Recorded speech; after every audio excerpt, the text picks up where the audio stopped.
Bueno, estábamos comentando ahí en el backstage, digo, jolín, después de, ¿no?, de la actividad que hemos hecho con los colores y tal, les vamos a parecer súper aburridos, con lo cual...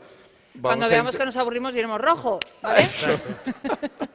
Vamos a intentar ser un poco entretenidos. Yo voy a ver si dándole aquí sale esto, pero vamos a empezar aquí. Bueno, el color mío es el rojo, como podéis ver, como Kyndryl. Muy bueno. Vale, bueno, en primer lugar, buenas tardes a todos. Muchísimas gracias, sobre todo a la audiencia que estáis ahí con nosotros, ¿no? De todos los sitios donde podríais usar vuestro tiempo, pues estáis aquí con nosotros hoy. Muchas gracias. En segundo lugar, dar las gracias a APD, a la organización y contaros que, bueno, aquí con muchísima ilusión y con mucho entusiasmo para hablar de un tema, ¿no?, tan importante y tan de moda como es la transformación digital, ¿no?, que es un tema muy manido, pero que, bueno, ha venido para quedarse. No solo tengo muchísima ilusión en compartir con vosotros ese tema, sino un orgullo muy grande de presentaros a dos personas, dos profesionales líderes en su sector, como son Alu Rodríguez y Carles Abarca. Alu tiene una extensa carrera profesional como consultora en sus orígenes, 11 años, me decía esta mañana, y posteriormente ha tenido una carrera muy sólida. He tenido el placer y el honor de trabajar con ella en el área de hospitality, donde su último puesto fue el de directora de transformación e innovación de NH Hoteles. Actualmente es CEO y CTO, como muy bien ha anunciado nuestro compañero, de la marca de joyería Tous. Y, tal y como os decía, he tenido la suerte de trabajar con ella y doy fe de que características como creatividad, capacidad de ejecución y visión estratégica tiene mucho. Con lo cual es un placer y va a ser un honor escucharte luego, Alu. Bienvenida. Muchas gracias. Mi color es el rosa, eso sí, ahora es el rosa, así que alguien tendrá que sacarse con el rosa, ¿eh? Gracias, Muy y un bien. placer estar aquí. Bienvenida. Carles Abarca es un ejecutivo con una muy amplia experiencia en la gestión de empresas relacionadas con IT en grandes organizaciones. Le preguntaba cuánto tiempo llevaba en banca, me decías 25 años, ¿no? O sea que es un sector que pilota y controla muchísimo. Tiene un perfil que combina habilidades técnicas con una muy gran capacidad de liderazgo natural, lo que te ha hecho ser persona clave en procesos muy estratégicos de cambio, tanto de modelos de negocio como culturales como estratégicos.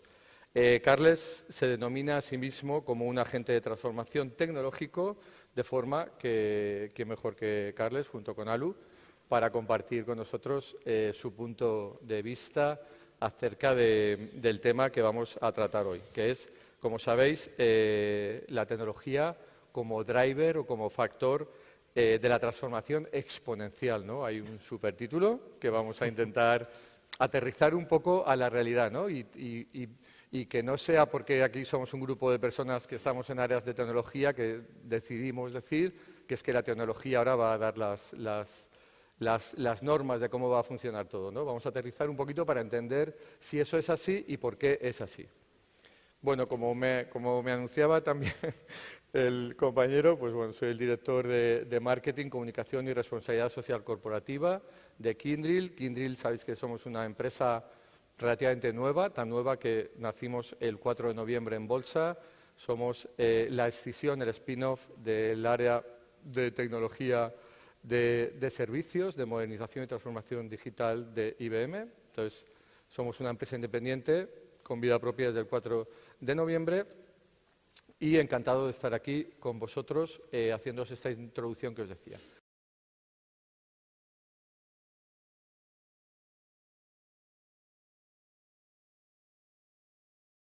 Yo creo que podríamos usar la palabra disrupción. ¿Qué es una disrupción? Pues una disrupción, al final, es un cambio muy importante en los modelos de negocio. Cambio muy importante, que veremos un poquito más adelante. Donde estamos viendo, y lo hemos visto y se ha nombrado antes por los ponentes anteriores, cómo la pandemia, si cabe, ha sido un acelerador de ver cómo efectivamente la tecnología ha sido el factor número uno que ha provocado y está provocando esa disrupción. ¿Por qué ¿Por qué está ocurriendo eso, no? Lo estamos viendo todos los días porque estamos viendo que se generan continuamente, todo el rato, en todos vuestros ámbitos personales, profesionales, nuevas experiencias. Estas nuevas experiencias, lo interesante, lo disruptivo, no es que son nuevas experiencias en modelos de negocio tradicionales, sino que son nuevas experiencias en nuevos modelos de negocio, donde tú mismo puedes ser emprendedor, tu partner puede ser tu competencia puede ser tu partner, o sea, el ecosistema está ardiendo y la tecnología está habilitando un ecosistema de cambio y disrupción continua. Entonces, claro, hay que estar súper alerta a todo eso, porque se ha comentado antes también, ¿no?, que al final esto es un tema más que de tecnología, se ha comentado también, es un tema de innovación y de cultura, dependiendo de la empresa que estés, ¿no?, porque eso es un tema que tiene que venir de arriba a abajo, este tema se ve o no se ve. Y lo que estamos viendo claro es que esto, la pregunta no es si te va a afectar o no la disrupción, la pregunta es cómo y cuándo te va a afectar. Y ese es un cambio de cultura y de pensamiento muy importante, que tiene que ocurrir en todas las empresas. ¿Por qué? Porque estamos viendo como hoy en día todo lo que se pueda conectar se va a conectar. Todo lo que se pueda automatizar se va a automatizar, como estáis viendo, todo lo que se pueda analizar se va a analizar y todo lo que se pueda digitalizar se va a digitalizar. Esto está pasando desde hace relativamente poco, no hace muchos años que podemos decir que esto está ocurriendo, ¿no? Y esto es lo que está activando todo el mercado y lo que nos hace estar súper alertas. ¿Esto a dónde nos lleva? Pues esto nos lleva a una omnicanalidad y a una relación y una activación del ecosistema como nunca había existido antes, ¿no? La relación consumidor-empleado-líder es un círculo virtuoso donde todo el mundo resuena con todo el mundo según lo que hace. Y en cualquier caso, estos tres perfiles tan importantes en todos los modelos de negocio, tanto profesionales como personales, están cambiando. El consumidor ha aumentado su poder de una forma impresionante. Ya sabéis, no os voy a contar el poder que puede tener un influencer a través de las redes sociales, de encumbrar un producto o destrozarlo, ¿no? Y tiene mucho más poder, tiene mucho más acceso a muchísima más información. El empleado, asimismo, le está exigiendo a la empresa todo lo que él tiene, ¿no? Porque dices, oye, si yo con un contrato con no sé qué operador puedo tener el último dispositivo móvil, puedo tener todo el consumo de datos, puedo tener en casa un ordenador de alta generación, etcétera, pues yo en la empresa te voy a exigir lo mismo, ¿no? Y está ocurriendo eso. Y el líder, esto ya no va de ordeno y mando, del palo y la zanahoria, de muchas horas trabajando, con mucho tesón, con muy entregado a la empresa, etcétera. Todo eso es bueno, pero ahora lo que la gente quiere ver en las empresas es un líder que te inspire, un líder que cuando llega que te apetezca que esté, que te aporte, que sea creativo, que sea dinámico, que sea inspirador, que te apetezca ser como él, ¿no? Que tenga sus hobbies, que tenga su desarrollo personal. Todo eso es un cambio muy importante, que no todos los directivos están preparados para este rol, porque es un tema de inversión en ti mismo y desarrollo personal, etcétera. Entonces, todo esto está cambiando y lo estáis viendo ya todos los días, ¿no? Esto entonces, ¿qué está pasando? Pues que tenemos un desafío, ¿no? Tú en el puesto que estés, ya seas empresa pequeña, mediana o grande, tienes el desafío de no hacer nada, estar un poco en parálisis o un poco esperando ver qué hace tu vecino, ¿no? O subirte a esta ola, ¿no? Esto es un tsunami, el de la tecnología, todas las nuevas tecnologías, inteligencia artificial, seguridad, cloud, blockchain, es como un tsunami que tú o te preparas, ¿no?, con una buena tabla, con unas buenas clases y surfeas, ¿no?, con estilo, con elegancia y por encima y aprovechas la ola para volar y crecer, o es un tsunami que te va a comer. Entonces esto hay que verlo. Como os decía esto, vosotros, los CEOs, aquí tenéis un papel muy importante porque sois los visionarios y las personas que tienen que hacer ver esto en la empresa, ¿no? Y sois los que tenéis que dar a conocer cómo todas las nuevas tecnologías, como se ha dicho también, hay que utilizarlas. Esto no va del cloud por el cloud, ni de invertir por invertir, no tiene nada que ver, va de un tema cultural y cómo de hacer que todo eso ayude a que la empresa venda más y crezca, ¿no? Entonces, el desafío y el reto es entender todo esto y sacarle el máximo valor, con una responsabilidad muy importante desde los departamentos que realmente conocéis cómo transformar todo esto en negocio. Porque claro, esto, insisto, ¿no?, con el mensaje que os decía antes, esto no es, oye, aquí pues hay un CEO, un CTO, César en Kyndryl, tecnología, vosotros los CEOs, entonces estamos aquí contando cosas que no van a ocurrir. Pues sí, está ocurriendo. Ahora más que nunca aplica un concepto que a mí me encanta para entender, que se llama el darwinismo digital, ¿no? Darwin, sabéis, que decía que las especies, ¿no?, que sobrevivían no eran las más fuertes ni las más grandes, sino eran las que mejor se adaptaban. Bueno, pues todo eso se puede aplicar, si cambias especie por empresa, se puede aplicar perfectísimamente hoy en día, tanto a nivel nacional como internacional como tal. La vida media de una empresa hasta hace muy poco era 60 años, la vida media de una empresa a día de hoy es 20 años. 429 de las 500 empresas más grandes del Fortune 500 han desaparecido en los últimos años. Entonces, esto está ocurriendo. Estas empresas eran empresas con gente muy lista, que trabajaba muchas horas y con mucho tesón y que lo ha intentado hacer lo mejor posible, pero son empresas que no se han adaptado al cambio. En la ponencia previa también han dado unos ejemplos, ¿no? Entonces, esto va de adaptarse, hay que estar muy alerta. Y ahí es cuando vosotros, como departamentos, vais en la ayuda. Oye, ¿te quieres adaptar? Sí. Pues mira, es que tenemos todas estas herramientas para que sigamos adaptándote de una forma flexible. Y esto es así, son datos. Entonces, claro, pasamos ahora, ¿no?, aterrizamos un poquito en lo que nosotros en Kyndryl estamos viendo, ¿no? Sabéis que somos líderes en toda la integración de servicios y modernización de infraestructuras, entonces tenemos un día a día muy intenso con muchas empresas, ¿no? El 45% de las empresas del IBEX está con nosotros. Entonces, estamos viendo las inquietudes que un CEO, un CTO, un director de innovación tiene, ¿no? Yo lo quiero compartir con vosotros un poco el resumen, ¿no? La primera, que viene al hilo, ¿no?, de la capacidad de adaptación, de flexibilidad, etcétera, es la rapidez, ¿no?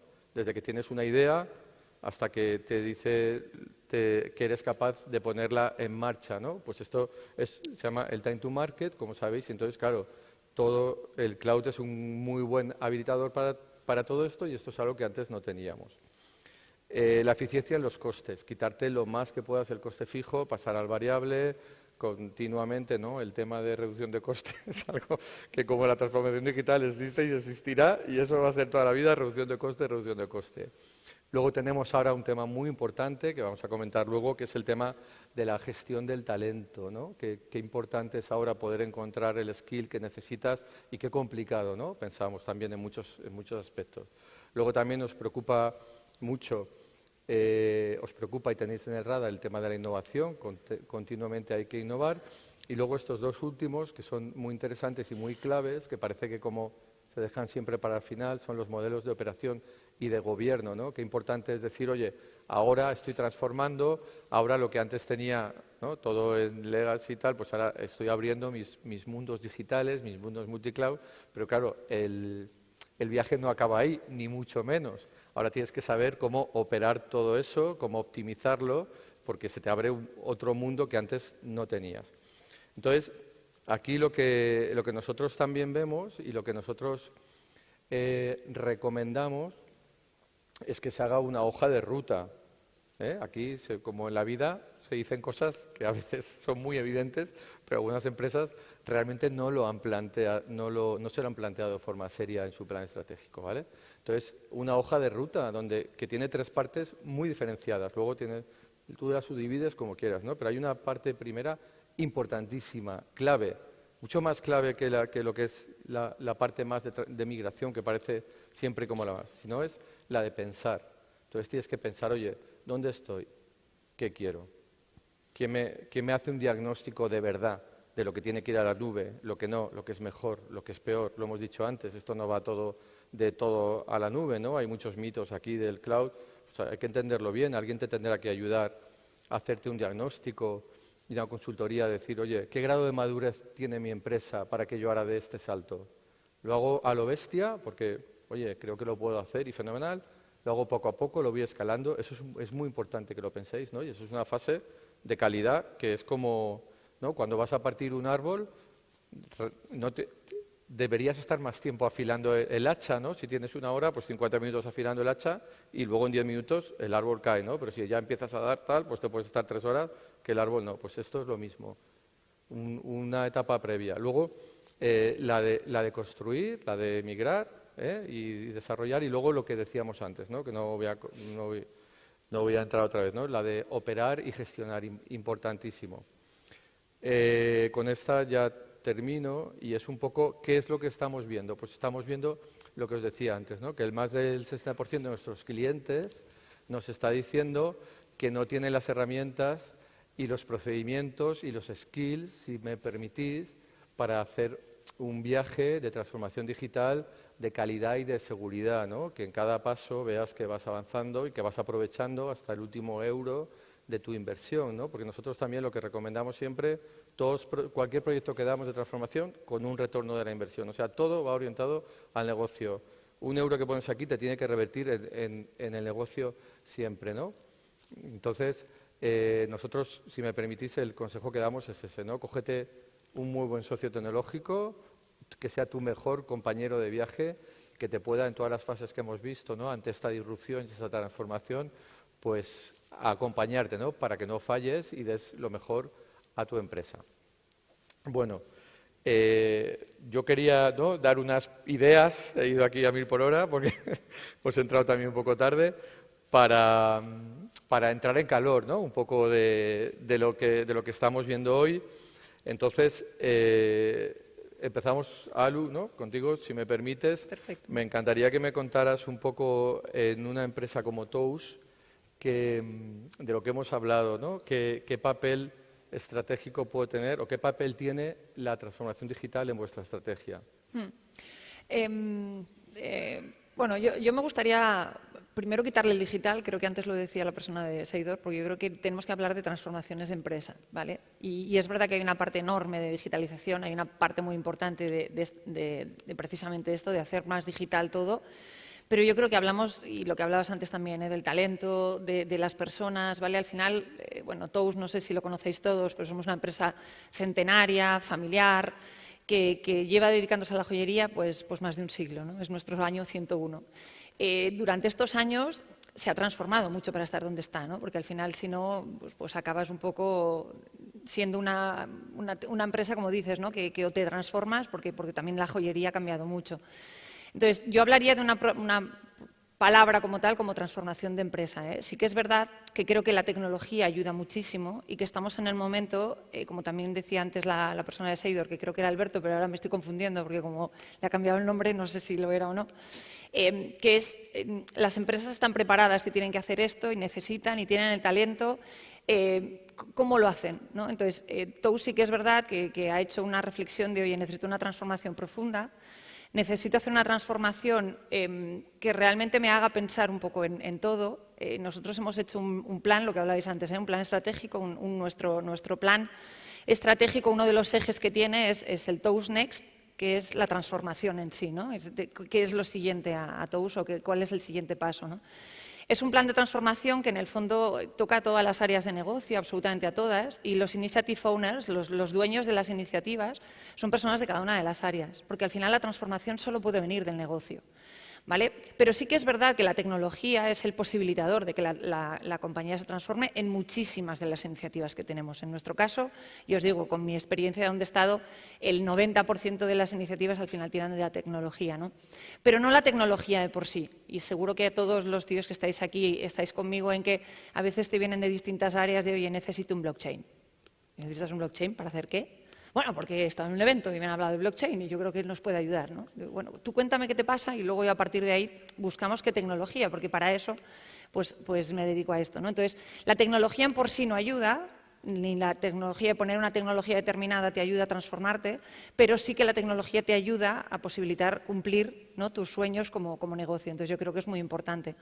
En nuestro plan, por ejemplo, yo os digo, en nuestro plan de transformación hay 3 partes que son muy importantes y van muy en línea de lo que habéis ido hablando desde que hemos empezado, que es el foco en el cliente. Yo creo que es básico. La mayoría o las empresas de que nos dedicamos al cliente final, el foco lo tenemos que poner ahí, qué quiere el cliente, y además el cliente cambia muchísimo, y creo que la pandemia nos ha hecho ver, ¿no?, cómo ha cambiado nuestros skills, nuestros roles, nuestras necesidades y nuestras prioridades. La segunda es la responsabilidad corporativa y la sostenibilidad, porque es verdad, y lo mismo, lo hemos visto en la pandemia, ¿no? Cuando hemos parado todos, nuestro mundo era diferente. Entonces, creo que esto es algo que no tenemos que olvidar las empresas.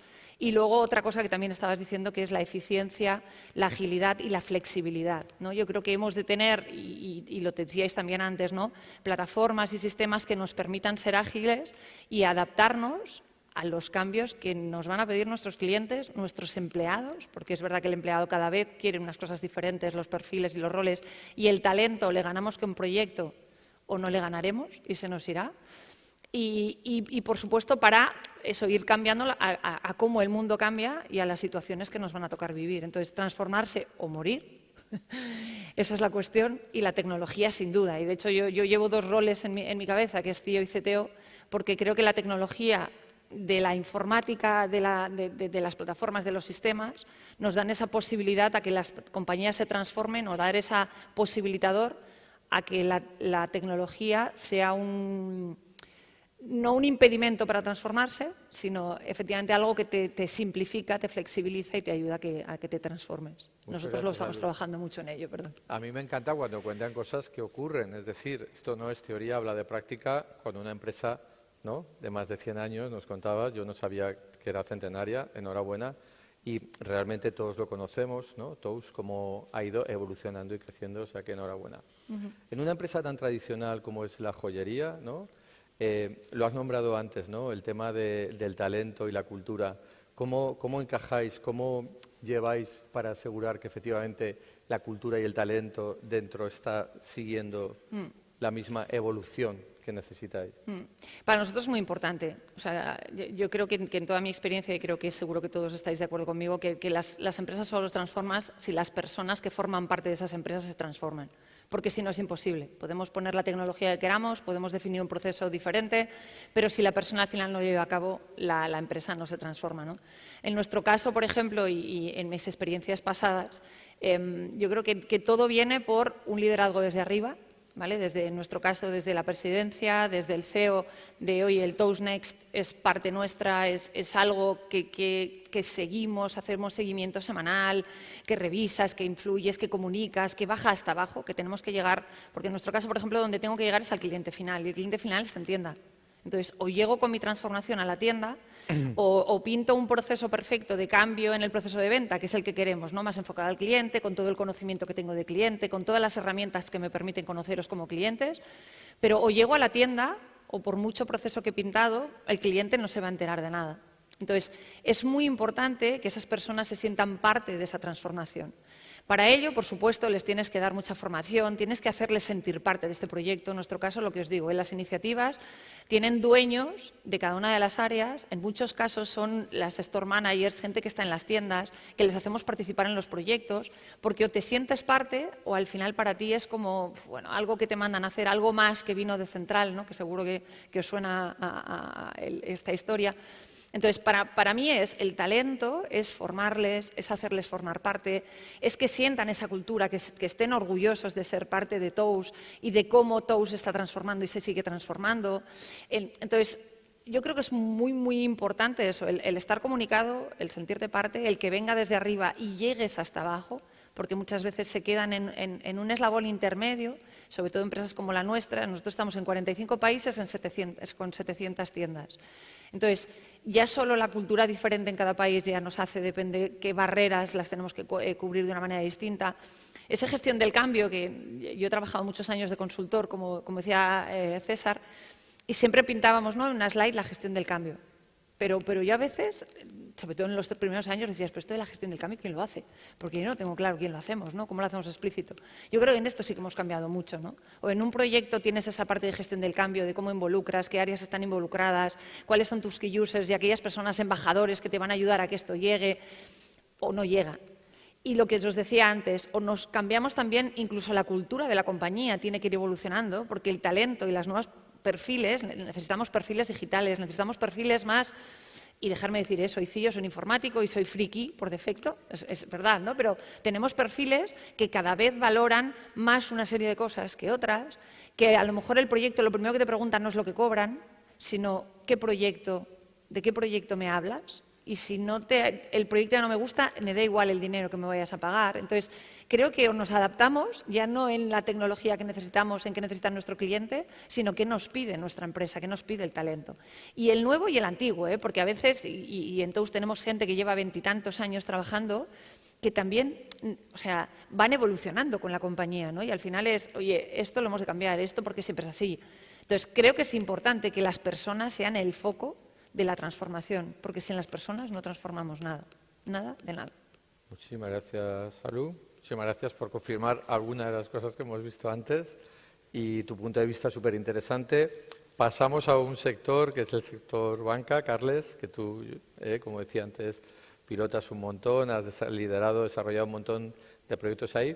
Y bueno, mi primera pregunta es una pregunta muy básica, pero con muchísimo interés, ¿no? Desde tu punto de vista y tu experiencia de cómo ves. Entonces, ¿en qué medida la tecnología, ¿no? está cambiando esta relación cliente-banco?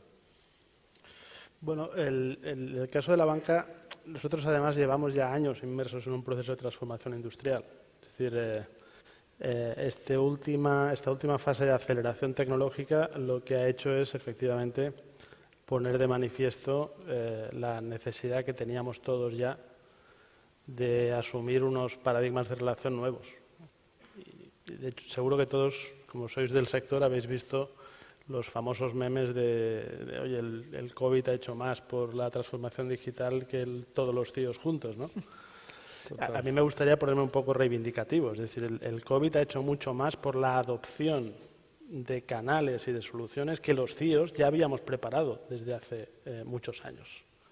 En nuestro caso, y no es distinto en otras entidades del sector, nosotros hace muchos años que podíamos firmar contratos electrónicamente con nuestros clientes. El lockdown, la pandemia y la fase en la que no podíamos salir de casa, lo que ha hecho es que clientes que desde hace muchos años podían firmar contratos electrónicamente con sus bancos no hayan tenido más remedio que hacerlo. Por lo tanto, ha acelerado sobremanera la adopción, no tanto las soluciones tecnológicas, que efectivamente estaban ahí. Creo que lo ha dicho alguien en una ponencia anterior. Tenemos que estar orgullosos de cómo en general el sector tecnológico ha reaccionado ante una situación tan excepcional, sin precedentes, como la que nos ha tocado vivir en los últimos 2 años, ¿no? Y en el caso específicamente de la banca, pues nos hemos encontrado de golpe con tener que enviar a nuestros empleados a sus casas y seguir operando lo que el Gobierno había determinado que era un sector esencial en un plazo de 24 horas, ¿no? de adaptación. Y los clientes también han tenido que hacer ese proceso de adaptación, ¿no? Y han pasado cosas como que la concesión de créditos ICO, que por cierto, independientemente de los colores políticos que cada uno tenga, ha sido fundamental para sostener el tejido productivo de este país, ha habido que hacerla a la carrera. Es decir, en un proceso no marcado por la pandemia, una producción normal de créditos en un banco como el nuestro, que somos el 4º banco en España, estaría en el entorno de los 1.000 contratos semanales. Y durante la pandemia hemos llegado a puntas de 75.000 contratos en un mes, ¿no? O sea que el nivel de estrés al que hemos sometido todos nuestros procesos, todas nuestras soluciones tecnológicas, está mucho más allá de las previsiones que todos hacemos con nuestros planes de capacidad, nuestros planes de contingencia, nuestros planes de disaster recovery, a los que, por cierto, la banca estamos muy obligados por nuestra condición de sector regulado, ¿no? Por lo tanto, esta aceleración de estos últimos meses, afortunadamente, nos ha pillado equipados a todos. No digo solamente a la banca, porque también uno de mis sectores preferidos, que es el de las telcos,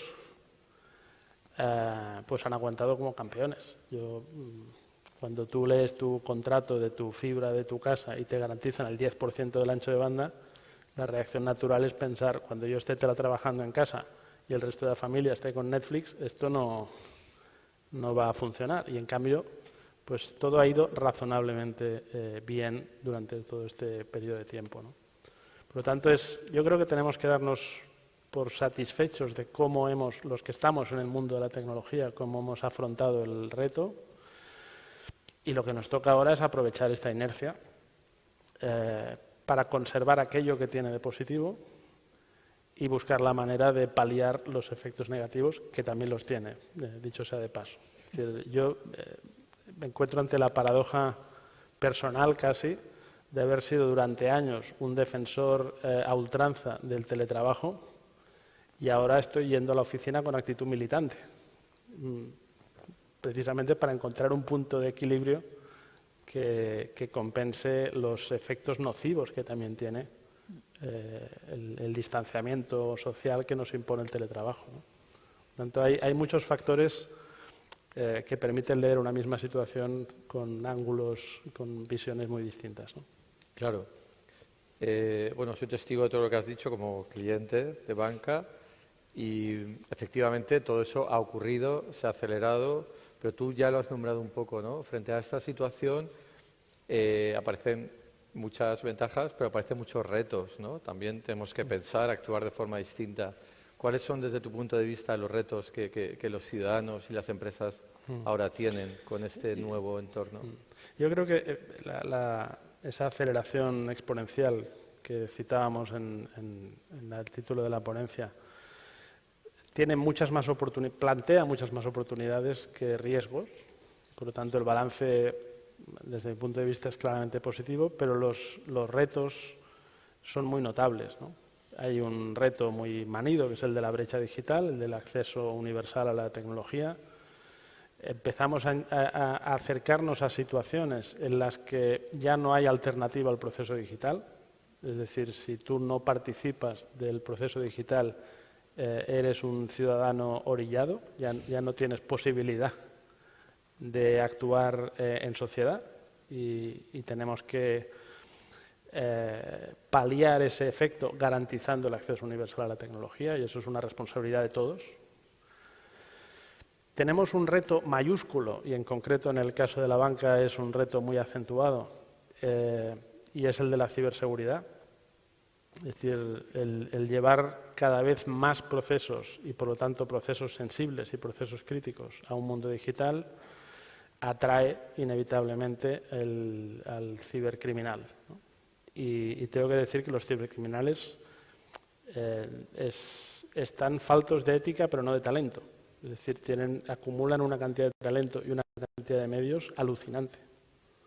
Es decir, sin desvelar ninguna información sensible, os puedo decir que un banco como el nuestro, que es un banco muy importante en España, pero con menos presencia internacional, excepto en el Reino Unido, donde sí tenemos una filial notable, recibe centenares de miles de intentos de intrusión en un mes normal, no en un mes de campaña, porque también hay meses de campaña. Es decir, cuando se acerca el verano, pues se produce una campaña de cibercrimen, de phishing, de smashing, de todas las variedades ING que utilizan los cibercriminales, ¿no? Por tanto, proteger a nuestros clientes, a nuestros empleados y a la sociedad en general del cibercrimen tiene que ser una prioridad para todos. Y todos los que estamos en un sector como este, en una de las ponencias anteriores alguien decía, poneos al cliente en la cabeza, y es verdad, es una verdad obvia, pero por lo menos en nuestro caso, y yo me atrevería a decir que debería ser seguramente el caso de muchos de los que estáis aquí, poneros al cibercriminal en la cabeza.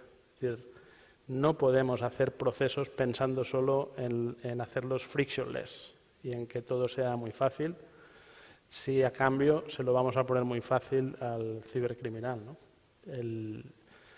La industria del cibercrimen está creciendo a pasos agigantados y es un reto mayúsculo al que nos tenemos que enfrentar con decisión y con muchos medios. Muy bien, pues gracias por alertarnos, ¿no?, desde tu sector, ponernos esto en el radar. Bueno, para terminar, una pregunta común, ¿no? Yo Ahora hablamos mucho, bueno, yo lo tengo también en mi responsabilidad en el puesto que tengo, de la sostenibilidad, ¿no? Entonces, me encantaría tener vuestro punto de vista de cómo, ¿no?, cómo se llevan, qué pareja de baile hacen la sostenibilidad con esta revolución, con este tsunami tecnológico. ¿Cómo lo veis? Yo en nuestra parte, yo creo que la sostenibilidad, como os decía antes, forma parte de nuestro Toast Next, pero viene de mucho antes, ¿no? Al final somos una empresa que por defecto es sostenible orgánicamente, porque los recursos propios para nosotros son pues, básicos e importantes, ¿no? Y llevamos haciendo residuos de materiales, de metales, de aguas, por todo esto para nosotros es importante, ¿no? Movimos nuestra fábrica de nuestro taller de fábrica de Barcelona a Sabadell porque el tema de residuos era más fácil. Pero es verdad que la propia transformación yo creo que tiene que tener siempre ese punto de cuán más sostenible me hace todo esto, ¿no? Por lo que hablábamos antes, porque yo creo que el mundo ha cambiado, el mundo nos demuestra que si no somos sostenibles esto se acaba, no quiero poner el Big Bang ni nada, pero es verdad que nos lo estamos puliendo, ¿no? Entonces, o pensamos en la sostenibilidad y en cómo hacer que las cosas lo sean. Creo que toda la parte digital nos ayuda a ser mucho más sostenibles. Creo que el nuevo talento sin duda también nos ayuda, porque eso trata de las cosas que también te preguntan cuando haces entrevistas de qué cosas haces como responsabilidad social corporativa, qué cosas hace la empresa. Cosas que creo que es importante, porque al final hacemos cosas y decimos, oye, y esto es algo que nos hace estar orgullosos de trabajar aquí, ¿no? Entonces yo creo que la transformación también va en eso, del mundo va a sostenerse más. Y en nuestro caso, además, al ser una empresa familiar centenaria que lucha por sobrevivir, entre comillas, por alargar siempre, ¿no? por vivir siempre, porque al final es su propia supervivencia, es la propia empresa, siempre queremos hacer las cosas bien y siempre buscamos ese punto de ser un poco mejores, un poco más respetuosos con la naturaleza, con las personas, con las necesidades, porque al final o el mundo lo cuidamos entre todos y las personas cuidamos entre todos o no podemos sobrevivir, ¿no? Entonces, para nosotros es una parte muy importante, ya os digo, es uno de los focos, junto con cliente y junto con eficiencia, que son dos temas muy importantes y como muy de negocio, la parte de sostenibilidad, que creo que es una base en todo este punto de transformación. Muy bien, pues qué buena noticia escuchar ese punto de vista que tenéis en Toast. Y en vuestro caso, Carles. Bueno, yo creo que la sostenibilidad y la tecnología son una pareja absolutamente inseparable, ¿no? Es decir, y aunque parezca paradójico, la tecnología gestionada sin escrúpulos casi arruina el planeta, pero solo la tecnología con conciencia lo salvará. Es decir, hemos llegado donde hemos llegado por el uso que hemos hecho colectivamente de la tecnología, ¿no? Individualmente y por mucho carbón que quemaran las sociedades del medievo, no ponía en riesgo el planeta. Ha sido la explotación sin escrúpulos la que nos ha llevado hasta aquí. Y hoy en día la tecnología nos ofrece unas oportunidades excepcionales. Es decir, invertir en tecnologías limpias es una oportunidad para obtener rendimiento también. Es una obligación para revertir una situación que exige una acción inmediata. Y en concreto, en el caso de la banca, independientemente de cuáles son los niveles de compromiso de cada uno de nosotros como actores, como compañías individuales, nuestros reguladores y el sector en su conjunto está avanzando decididamente hacia una discriminación positiva. Es decir, la concesión de riesgos va a tener en cuenta de manera decisiva cómo de marrón o de verde es una compañía. Y a eso vamos a estar, pues cada uno le aplicará los niveles de intensidad que quiera aplicar, pero va a haber una regulación común y, por lo tanto, a través también de la concesión de crédito y del apoyo de la banca a los proyectos empresariales, vamos a entrar en una fase de discriminación en función de cómo de sostenible es un proyecto u otro, ¿no?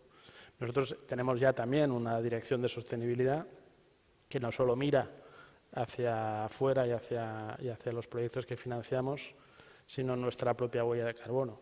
Y uno de los elementos que hemos tenido en cuenta para renovar nuestras infraestructuras tecnológicas es precisamente ese, ¿no? El de las emisiones.